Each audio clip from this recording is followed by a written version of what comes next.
Hello, I'm Delaney Ruston, primary care physician and creator with Lisa Tabb of the 4 Screenagers movies. And this is Parenting in the Screen Age, a show about discovering the best ways to help our youth and ourselves navigate our rapidly changing digital world. Let me ask you a question. Are there ways you're using your phone that you're not particularly happy about? Maybe it's a habit of reflexively clicking on a certain app, like sports scores, email, text, or maybe you find yourself scrolling social media more than you'd like to. And do you ever find yourself worrying about what your phone use is modeling for your child or children? The amount of time spent, the choices being made, how it interrupts moments with them, and so on. There's a lot to talk about regarding the importance of modeling healthy screen time for our kids. And yes, that's really important. But that as an issue can feel like a really big, vague goal. Today's podcast is about something more concrete. The power of showing our kids that we're actively working on our own tech use, that we're noticing something that we want to change and trying to make a change. I have 2 guests on the show today, 2 parents who I'm going to work with to help them set up a goal for their phone use and an action plan. And this isn't just about them, it's about all of us. So I'm inviting you to join me in a 2-week challenge. Pick a behavior that you're interested in changing that has to do with your phone or another screen, like your computer. That becomes your target, your goal. And we're calling this the One Small Change Challenge. And to set up for success, we'll do this using something I call the DARTS model, which is an acronym to help with setting small, realistic targets and making them come true. So what does DARTS stand for? D is for doable. Is the target small and realistic? A is for arrange for success. How can we set ourselves up to have increased chance for success? R is for reasons, keeping our motivations and reasons visible and aware in our brains. T is for treats, giving little rewards, things to celebrate and reinforce when we're sticking with our behaviors. And S is for support. Who can support us along the way? And if we can involve our kids, well, that's even better. The DARTS model came about through the development of Boosting Bravery, a project from the Screenagers team, which is a peer-to-peer program focused on youth helping each other have healthier screen habits. You can learn more about Boosting Bravery and even have it brought to your child's school for free by visiting boostingbravery.com or the Screenagers website. And by the way, in the next episode, you'll hear from a 3rd person who wants to make a change. And then we're going to check back with all 3 participants to hear how their challenges went, what worked, what didn't, what did they learn along the way. And once again, I'm hoping you're thinking about joining us and doing this One Small Change Challenge and making sure to talk with youth in your life. Tell them that you're doing this. And remember to start now, and your goal is to do this for 2 weeks. Okay, to kick things off, I talked with Hillary, who's a mom of an 18-year-old daughter. Okay, so my worst habit, and I go through this repeatedly throughout the year, is I'm very strict about not using my phone in the car, right? My car has hands-free, so I can talk on my car. So I'm very strict. I put my purse in the back seat, so I never look at the screen while I'm driving. My problem is when I pull into the garage and my car is warm and cozy, and I know as soon as I walk in the door, there's going to be things pulling at me, kids, dogs, etc. And I do an awful lot of Instagram scrolling and emailing, but the emailing then bleeds into other things because you get notifications, and next thing you know, you're looking at shopping. I hate to tell people, oh, my biggest problem is sitting in my car and using my phone, and people think I'm driving, and I'm not driving. I'm literally sitting in my garage. I can't get out of my garage. Well, I get that. That's very relatable. Not that I have that same habit, but just how it serves you well in some ways and frustrates you in other ways. Let me have you say first, what is it that you really enjoy about that time on your phone doing that? Oh, because my car has a heated seat and it's very comfortable. And I think it's just like a little brain break. It's just, I don't know, it's like a recess time. But then the recess should only last a certain amount, right? It doesn't need to consume just a ridiculous amount of time. Anything else that you've noticed that reasons why you'd want to change this or bothers you? Well, now that my kids are driving, Mm-hmm. I notice my daughter does the same thing. She's very responsible and she's a great driver. But she will pull into the garage and we won't even know she's home. And I'll be thinking like, oh my gosh, where's my girl? I'll be thinking she's late from something. And no, she's out in her cart and she's sitting and doing exactly what I do. So I'm like, I can't fault her for that.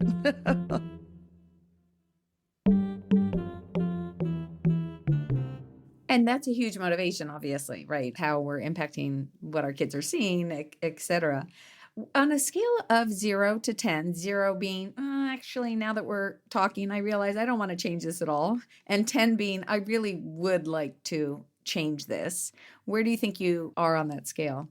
I'd give me a strong like 8. Okay. Like an 8 to an 8.5. Okay. Is it like absolutely damaging? Probably not. It's just more annoying. Mm-hmm. But then I think if I had tallied up all the minutes spent, I'd be horrified. Mm-hmm. So it's that whole you can't manage what you don't measure.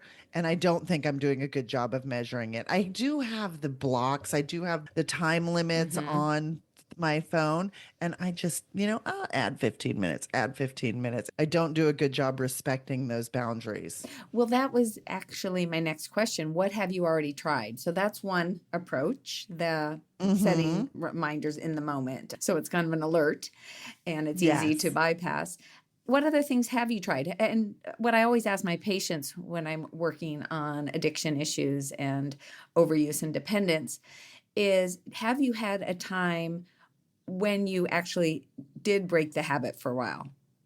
Yes. Probably like 3 or 4 times a year. Okay. I try and I'm like, oh, this is great.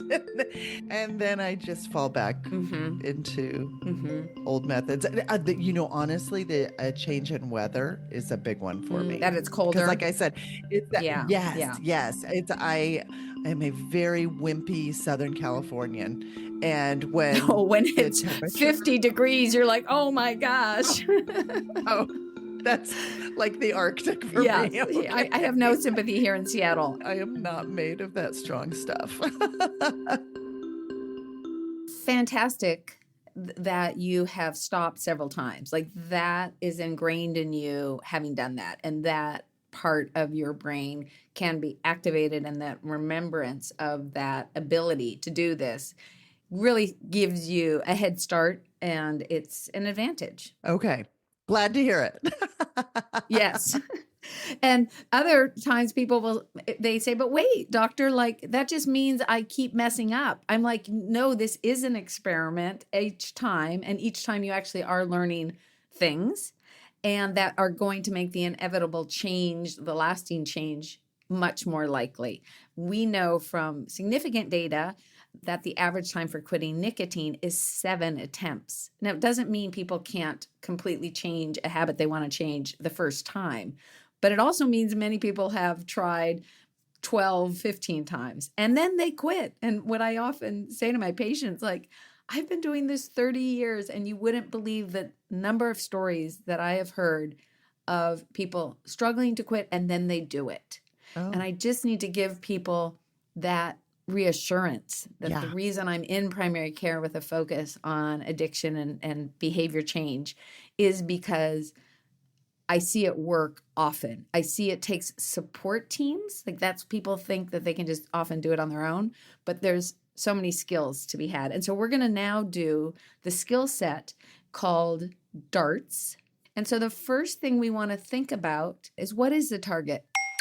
Something very doable, very small, that you think you can really achieve. You're rather than full out of the gate, I'm never going to do this ever again, whatever. We're going to say just for 2 weeks, what's reasonable for, we know big picture, it's you would rather not be in your car, but what does that look like to you? What's a doable goal that you can think about? I think this is where I run into problem because I feel like it's like a faucet, it's either on or off. This is what I struggle with. I don't think I'm capable of looking at my phone in the car and not hitting the social media button. So I think for me, I feel like I probably need to have a rule of just not reaching around to the back seat and pulling my Absolutely. purse into the front seat. One thought leader in the addiction world says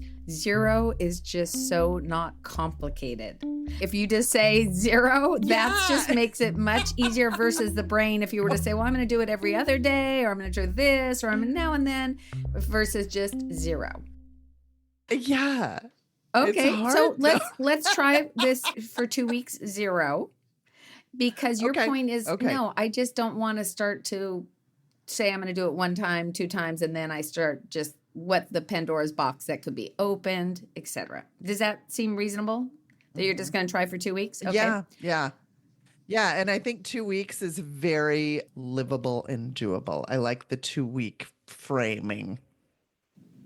Yes, good. Okay, fantastic. What I worry about with all of this is that are you going to replace it with going onto your phone in your house in a way that also just replicates the amount of time that you want to get away from that was in your car? And if that is the case, what would you want to be doing instead? Okay, so I totally appreciate you pre-thinking my problem spots because you're absolutely right. That is 100% what I would do. You're like, I'm listening to you and I'm thinking, oh yeah, you're absolutely right. So I belong to a couple of book clubs and I really, really enjoy listening to audiobooks. And so I'm thinking if I start my audiobook, I'm not going to want to sit and disrupt the story by going on screen. I think that would be a very good workaround for me because I don't find the audio stuff to be as disruptive. Social media, it just becomes so all consuming because it consumes all of my visual, I tend to be sedentary, but with podcasts or the Audible books, I can be going about my day and still listening. I can be walking the dog. I can be doing, laundry and all of the things.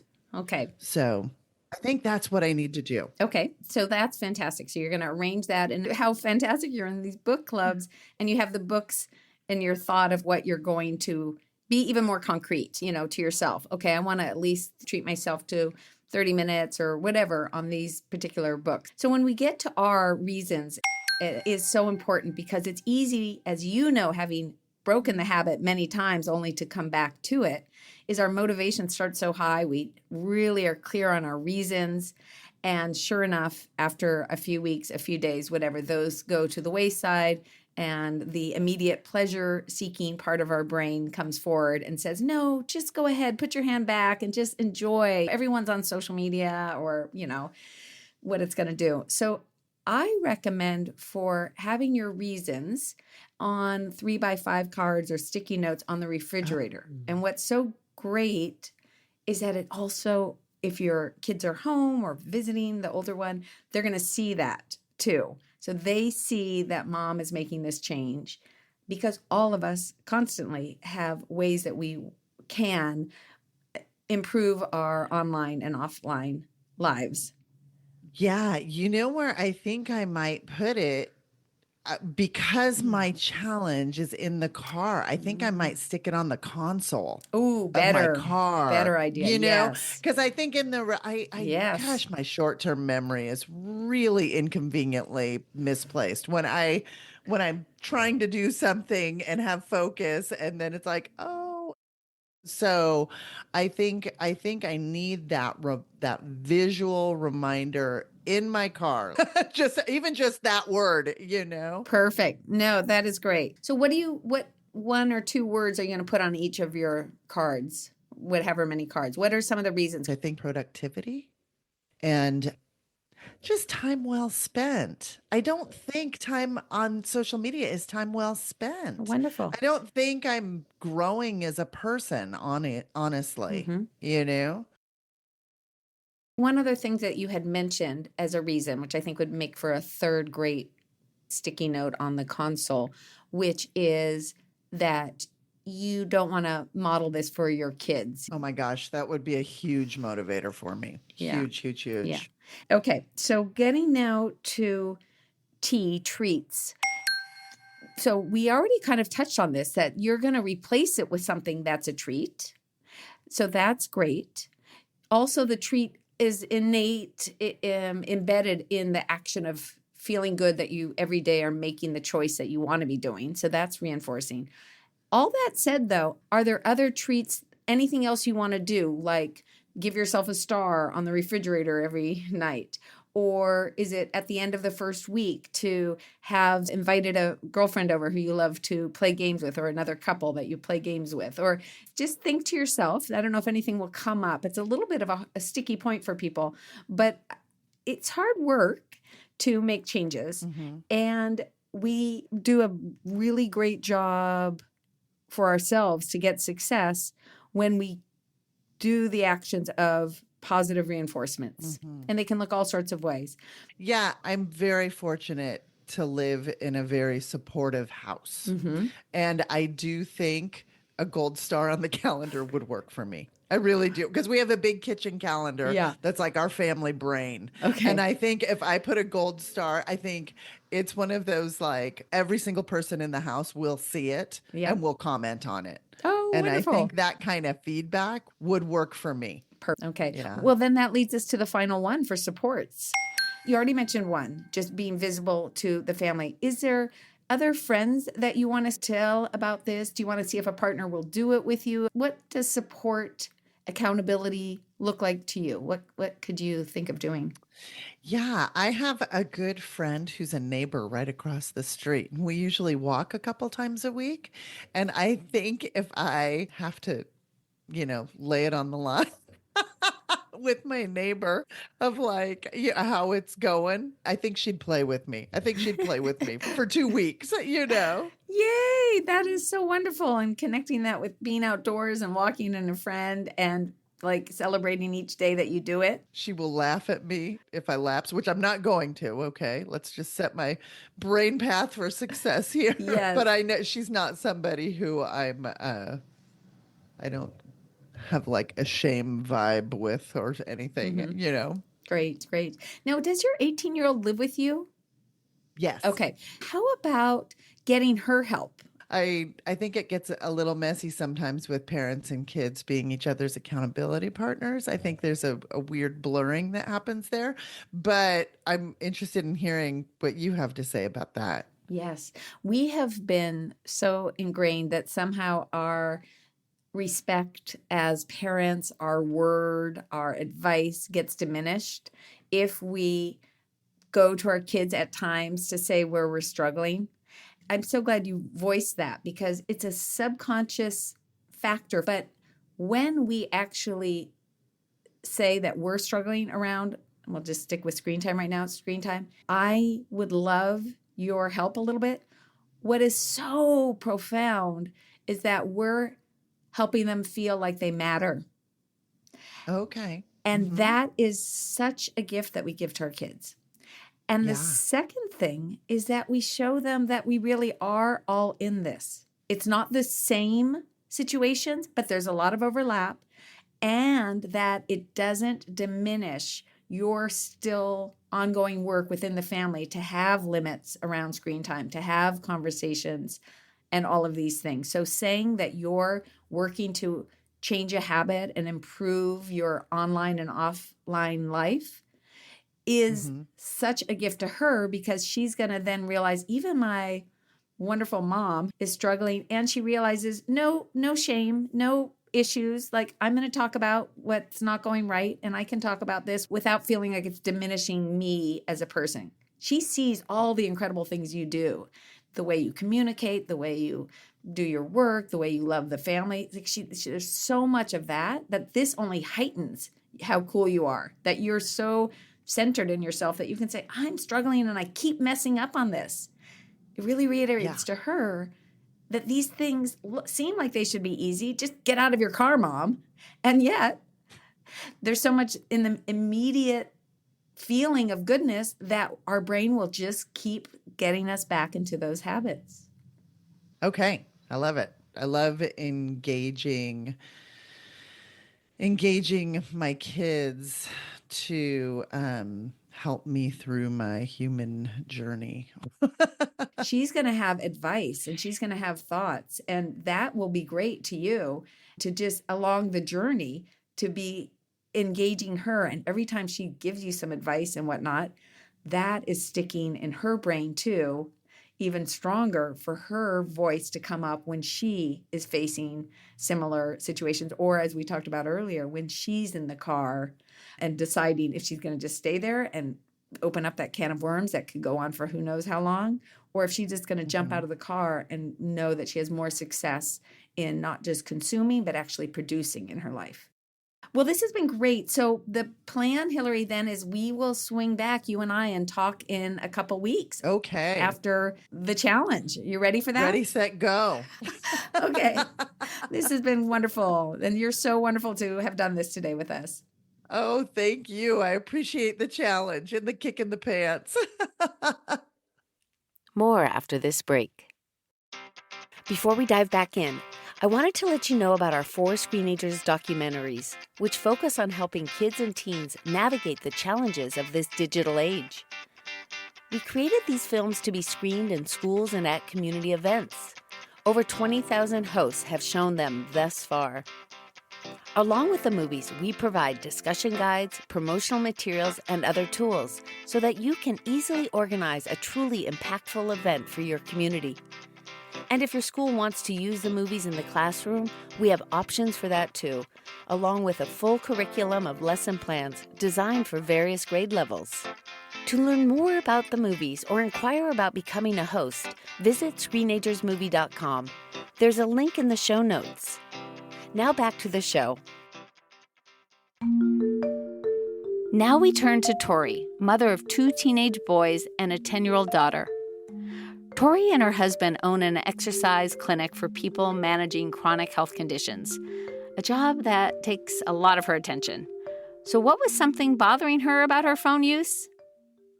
It's the before school and after school that I really struggle with, because it's, someone in our clinics might need a quick question or an answer. And I struggle with being able to not pick up my phone while my children are talking to me. And when did you start to recognize that as something that bothered you? Yeah, I guess to tell you the truth, it started to bother me when I started to acknowledge that it was happening. So our school has brought in the Screenagers platform, and it was watching your documentary, realizing it brought the acknowledgement, and then my children making comments on it, which is fair that they were making comments. So yeah, just trying to figure out how to balance that. Are you also checking it for other things in your life? So I had a concussion about 3 years ago. And since then, I've actually come off social media because it was just too much to be on it. And then I've actually liked not having it. So I find it's not a social media thing. I would say for me, it's checking WhatsApp. Our kids are involved in sports and lots of messages come through there, as well as friends who are living outside of Canada or in different places, checking in with them. And then I would also say as well, checking the news. And ironically, is it a bit of a brain break? I don't know, but having a brain break of looking at the news rather than always thinking about work. And the irony too that I'm holding right now is we have become entrepreneurs and left the corporate world to try to have more flexibility and be present with our kids. But then the irony is that I found when I was in the corporate world, it was easier to make a black and white break from work at the end of the day versus when it's your own company, and it's harder to make that break. You carry the phone with you? Is it in a pocket on you, in, let's say, morning getting ready or afternoon? We're talking kid time right now. Back pocket of my pants. Okay. Yeah. What other things have you already tried? Yeah, so try turning off notifications. And to tell you the truth, I have turned them back on because there are times when, a practice is canceled. And Tori, another interesting thing is that when we don't have notifications, it still means, in fact, for some people, they check even more. It's like, oh, hey, am I missing something? So it's a funny trap. It's not like one negates the other really well for many people. You've hit the nail on the head, because I found without the notifications, I was checking it more. So I tried to cancel that, but I've turned it back on. The other thing I've tried to do is leave my phone somewhere not on me. But I mean, the irony of modern day life is the kids come home and then we're jumping in the car to go somewhere, right? So having the phone in another room and something comes through from work, got to deal with that. So it has found that it's easier to be on me. 0 to 10, 10 being you really would like to make a change, have at least some level of change. 0 is you are really fine with how it is. Where do you feel like you are on that scale? 9. Okay, so you really want to make a change. And why do you want to make a change? Yeah, I feel I have this window of time with the kids of being a role model. And so much of being a role model is it's not direct conversation. It's what you're doing, right? From day to day. And the reality is these phones aren't going away. So the kids, I mean, who knows, maybe they'll be entrepreneurs themselves. And this is why when you offered to speak, I thought, oh my gosh, I've just even been telling the kids that I'm doing this interview, right? So it's just the acknowledgement that I realize that I'm struggling with this. So let's get into now the model that I developed called DARTS. What I like about the concept of DARTS is you can think about your target. Okay, we're going to come up with a target. So let's start with a doable goal. And when I say doable, I'm actually even talking about a specific amount of time. So I'm saying, let's think of something that you think you can do, that you want to try to do, and let's give it a 2-week window. And so when we think about it right now, when is the time that you think trying to put your phone away really more consciously? Would it be that morning time? What comes to mind for you? What would be most salient? Meaning, I guess the most achievable, right? That I could actually... Oh, good point. I want it to be a small goal. So achievable, you're right. So doable. But one that you're really jazzed that you want to try it. It means something to you. I would say that half an hour, 40 minutes of when our youngest comes home. Trying it for every day of those 2 weeks after school. You can even say just 3 times a week. You get to pick. Oh, I get to pick. Okay. The autonomy. I think 3. I think 3 times. Okay. 3 times a week. And for 30 minutes, or do you want to say 20 minutes or 30 minutes? Let's do 20. Okay, let's do 20. Now I'm excited about this next step here, thinking about arranging for success. What comes to your mind about how are you going to increase the chance that you actually do it? Mm-hmm. So at work, we always refer to her as the brains of the operation. She's our business manager because she really supports my husband and I in so many ways that I think a success tactic would be to let her know about this desire so that she would know during this window from, ideally 3 to 3:30, I am unreachable. The other thing is obviously putting the phone away, but I thought something that could be fun would be kind of a little ceremony, like with your daughter, you guys could build a little phone bed or a phone box, and then together actually go and put that phone away and create something fun to put it in. Just an idea. How does that resonate? It really resonates because she's still at that age and she Yes. she loves to build things. So I that's brilliant. I love it.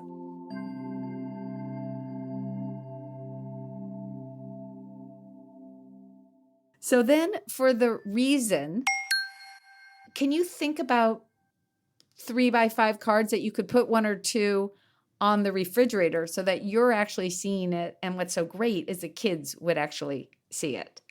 Being present, definitely one. The other one is a brain break. And then the other one, like the third thing that I have a visual is touching base or connecting. That's great. They even sound like one words, on the refrigerator, but taking some time to just explain to the kids, DARTS. You can put up DARTS and what it stands for up there too and say, look, here's some of my reasons. I have plenty of reasons, but here's some of it. One of the big things about dopamine is it's actually not just the reward, but it's actually the urge, the desire. It gets secreted before the actual pleasure ping. So giving that brain break is going to give you that, just not the craving, the urge. If particularly when you have a system that's saying, this is how it is. And I've said it to my kids, we've put the phone away. And then you start to, this is the fun part, get to the treat of it. No matter what I do with my patients is I talk about the treat that day as well as something bigger at the end of the week. So that day might be ultimately intrinsically that you did it, but what's something else that day? Maybe you treat yourself to call a good friend. Maybe you treat yourself just to high five your kids at dinner. That counts. So it's just that brain reinforcement. What's just a fun thing you could get the kids to do? Playing pickleball. Very into sports as a family, and it is hilarious how pickleball really just levels the field, right? That ball with the holes in the middle, you can hit it as hard as you want, and this thing just slows down. So it's wonderful with, the boys who are now both over 6 feet and my daughter who's under 5 feet. Like, you can actually have them all on the same court. I really like that. So that weekend, it's like, if I do this, you guys, can you play with me, or at least some of you? Sometimes treats we just do for ourselves, and this one's kind of asking for their involvement with it. Anything you can think about that actual day that you do it? Some people, they love crossing it off a list, they're checking it on their calendar. It can be very little. I have a feeling my daughter will help me with the immediate. She is a list checker, so I'm sure there will be something on the box to help me. So that will be the immediate in the day. And then after 2 weeks, if I have been successful, to arrange a pickleball game with the kids. And as you know, sometimes teenagers' priorities aren't always the same as ours. So it will, that will be my treat. And just to put it out there, to ask them to help me with this. Yes. And they're going to love that you asked for help. So that is great. So now we get to S for support. Yeah. So one, just bringing it up with the family and chatting about it. I really like the idea of sharing how I'm struggling. I have before this interview, but just more detail. And then also support sharing with my kids why I'm doing this. And that also with the idea of hoping that this will actually be able to help them in the future too. That was Tori, committing to put her phone away for 20 minutes when her youngest gets home from school, at least 3 days a week for the next 2 weeks. A huge thank you to both Tory and Hillary for sharing their One Small Change challenge with us today. And don't forget, next episode we'll hear from another person making a commitment to change their tech use. Then in the episode after that, we'll check back with all 3 of them to see how their One Small Change challenge went. I'm really hoping that some of you listening right now will feel inspired to take on a challenge of your own.